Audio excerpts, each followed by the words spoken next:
Learn about the loyalist ceasefire as the centre of Portadown is bombed. A deal on the Iraqi crisis. Bill Clinton is prepared to give it a chance. More than 40 people have died in Florida tornadoes centred on Orlando. Jail for 5 men whose driving offences made part of Galway a no-go zone.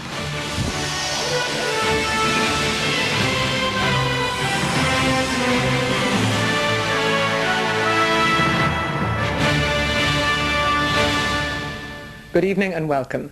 The Taoiseach has described as unhelpful the huge car bomb that went off in Portadown today. The County Armagh town is in the constituency of the Ulster Unionist leader David Trimble. He said there was now no way back into the peace talks for Sinn Féin. The Northern Secretary said the attack was senseless and wicked. The bomb had been left in a BMW car abandoned in the centre of Portadown's shopping district. A telephone warning was received and the device exploded 40 minutes later. The blast caused extensive and widespread damage and at least several buildings may have to be demolished. The RUC Safety evacuated hundreds of shoppers and office workers before the explosion and no one was injured. We got all our staff out and we're in the car park when the bomb went off, which is obviously a very frightening experience, but fortunately everybody's in good form, having recovered from the shock and had a cup of tea now. Unionists, including David Trimble, who's the MP for Portadown, immediately blamed the IRA for the bombing. This is the IRA venting its spleen on the Democrats in the talks process, and that the mask is now coming off the IRA, and we can see, reminding people just exactly what it is we're dealing with here. Loyalists said the Portadown bomb attack would only add to the severe pressure already building on their ceasefire. My fear is that loyalists will be dragged into this, and quite clearly what we're stating now is that the way forward is through political dialogue, but it's all in Sinn Féin's hands. They're the people that have to decide which way we go. Loyalists will not sit back and watch loyalist towns being bombed and their people being intimidated by the IRA any longer. Whilst the bomb here in Portadown has obviously caused extensive damage, it's clear too that this attack will have political implications. What effects it will have on the already shaky talks process, we can only wait and see. Brendan Wright, RTE News in Portadown. The Loyalist Volunteer Force is believed to have been responsible for the car bomb planted outside a County Louth Garda station today. The device was defused by Army experts. Dromad Garda station is close to the border on the main Belfast-Dublin road, and when Gardaí heard a car pull up outside the station in the early hours of the morning, they went out to investigate. They found that someone had parked a black Vauxhall Astra car just under the window, and seeing a cylinder wrapped in a coat in the back seat, they raised the alarm. I think it had the capacity to create damage and indeed to do injury to anybody that was inside. It was parked quite near the window, about 3 feet from the window in the public office, and had it gone off, I think the result would be great damage and possibly a very serious injury to the persons therein.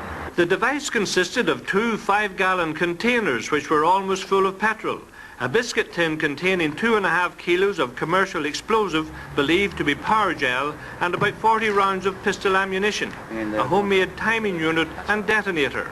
Army experts worked throughout the night to make the device safe, and only when they had neutralised it with 2 controlled explosions were residents allowed to return to their homes. The fact that this device was left outside the Garda station has led Gardaí to believe that it was most likely the work of the LVF, and that it was in retaliation for the car bomb that exploded outside the RUC station in Moira, County Down last week. Tom McCaughrean, RTE News, Dromad, County Louth. The Portadown attack coincided with the resumption of the political talks at Stormont and the return of the Ulster Democratic Party after a 4-week suspension. Loyalist leaders said the British Prime Minister shouldn't meet Gerry Adams while Sinn Féin was still excluded from the talks. The UDP returned to the Stormont talks after their exclusion 4 weeks ago when the UFF admitted killing 3 Catholics. Republicans staged a small protest outside the gates following their exclusion for a fortnight. However, the bomb in Portadown has led to further pressure from unionists not to involve Sinn Féin any further. The UDP, who will be meeting the British Prime Minister on Thursday, claimed loyalists had been treated unfairly and said Mr Blair should not agree to any Sinn Féin request for a similar meeting during their exclusion. Mary ceasefire allegedly was intact whenever it murdered 2 men a fortnight ago. So, I think that we have to watch very carefully as to what the IRA is actually doing, because there's no credibility to its position. It's been seen to lie in a barefaced way about its most recent activity. And in such an environment, we can't rule out the likelihood that the IRA are in some way involved in both the Moira and Portadown bomb.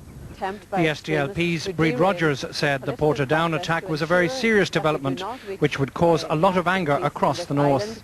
It clearly picking a town like Portadown, which is possibly the most highly sectarian town in Northern Ireland, was deliberately chosen to cause maximum provocation. Although the discussions resumed at Stormont on the issue of a Northern Ireland Assembly, the whole process has been overshadowed by the violence caused by Republican and Loyalist extremists since Friday. Sinn Féin will be out of the talks for 2 weeks, and the two governments will then be faced with the question of whether the party can be readmitted, although the Ulster Unionists say they believe that won't happen now. Michael Fisher, RTE News.